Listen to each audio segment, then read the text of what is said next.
My name is Amkelwa, Amia, Viola Mbekeni Kapanen, a mouthful I know. I'm the host of the INAM podcast.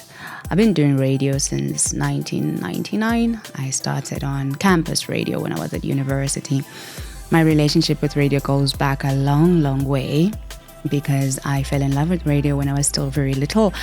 I grew up in a village in South Africa, in the Eastern Cape, a small village called Ezingonyameni. And back in the day, the only source of entertainment we had was radio, because it was pre-Google, pre-internet time. And definitely for us then, it was pre-television time. So radio was just about the best and only source of entertainment and information. So I got really connected. I developed a connection with radio even then. Little did I know that over the years I would even want to do it as a profession, but of course that's where it stems from. So INAM is the podcast. We are launching it very soon. It's basically a platform, a space for having conversations with people who are game changers, agents of change, people who are interested in various things in life and who are willing to have conversations about that. I do love conversations, and I've been doing talk radio for so long that I found that people learn easily or more easily from stories and from sharing stories. And when you have some message to give, which we all do as human beings, as beings, we are all born with some message to give and something to share, some gift to share. It's really, really good to be able to speak about it and have other people learn from your experience. It's about shared experiences, really. So INAM is that space, and all kinds of people are invited. And I am, of course, particularly interested in just creating a place where everybody gets a voice to be able to talk about themselves and their work and their lives, and for the benefit of everybody, not for for bigging themselves up, but also just to be beneficial presences on the planet. So yeah, that is what INAM is about, a podcast.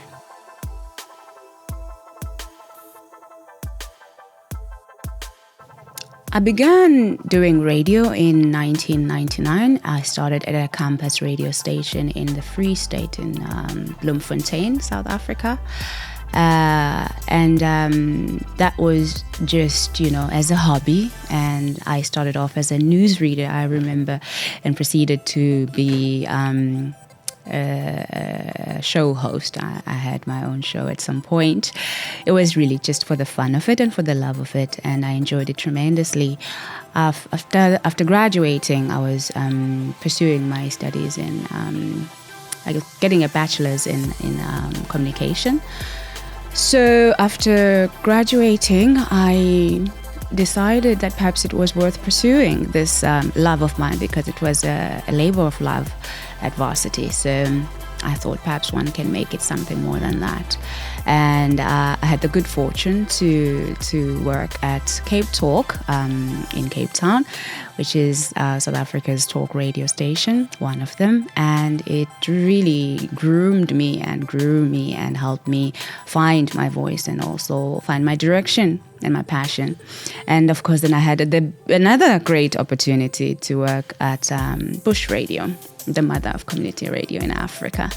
I loved that time, and I expanded and grew in my experience of being a radio worker, because I had a very, very amazing program which was called Psyche Sizwe, Building the Nation, Bodinasi. I still remember that. It was nice because then I could speak in Xhosa, English, a little bit of Afrikaans, so it was really nice. It was a great experience that helped me to broaden my horizons in various ways. And as far as radio was concerned, it gave me so much freedom and flexibility and latitude to be able to experiment with the craft, and see what my style was and who I was in terms of a radio personality. So yeah, Bush Radio was great. And then I moved on to other radio stations in South Africa. Then I relocated to Finland, Helsinki, Finland, where then I got the opportunity to work with Radio Helsinki.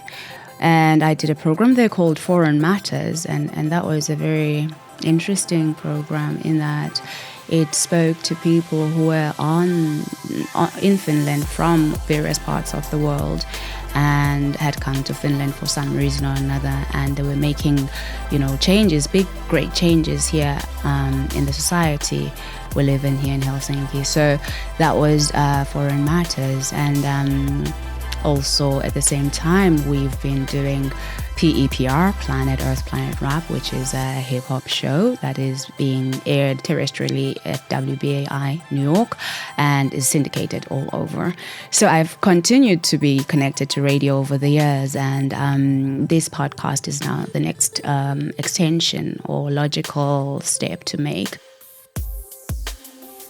The thing about podcasting is that it does allow one to be much more flexible and gives you a lot of creative freedom, because when you work with radio stations, you have to subscribe to whatever rules and regulations that they have, and you have to be in line with their policies and whatever they stand for. So with podcasting, it's pretty cool because you dictate terms, you are creatively more flexible, you are not limited. There are no gatekeepers, there's nobody telling you how you should do it. You do it the way that suits you, and you can decide whether you want it to be long or short or what you would like for it to be. So I like that about podcasting. And also, I think, nowadays everybody has access to, they are all media practitioners. It's no longer special to be a media person. We are all media people because we've got phones and we report on things. We're all journalists. And so it's nice in a way to be able to use my professional background for something that is also just a fun and enjoyable thing to do. And podcasting is fun. At least that's the vibe that I get when I listen to podcasts.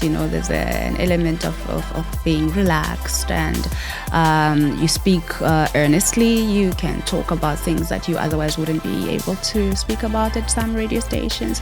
So there's not so much, there's more latitude, there's more room to move. So that's why it is probably a dream for radio people to have a podcast. It certainly is for me. And I've dabbled in podcasting prior to this. I had, in a sense, was born in 2009. It feels like a long time ago. And that was pretty much, an account of the life and times of Amkelwa back in the day, or Viola, or Amia, or Vi, or Am. Yeah, so then, in a sense, moved on and became something different. And now, finally, we have I and Am. And the name I and Am is very, very significant to me and has a significance. Mainly because every creature under the sun knows itself to be I, and everybody is being, so am is verb to be. So everybody says I am, all creatures say I am when they realize themselves. And I was speaking to a dear person to me, and he suggested that perhaps we could call the show, the podcast, I and Amkelwa. I mean, I had played around with other names. It had been a work in progress, and I thought maybe conversations with Amkelwa. And then he said, what about I and Amkelwa? And I thought, hey, what about I and Am, or I and Am?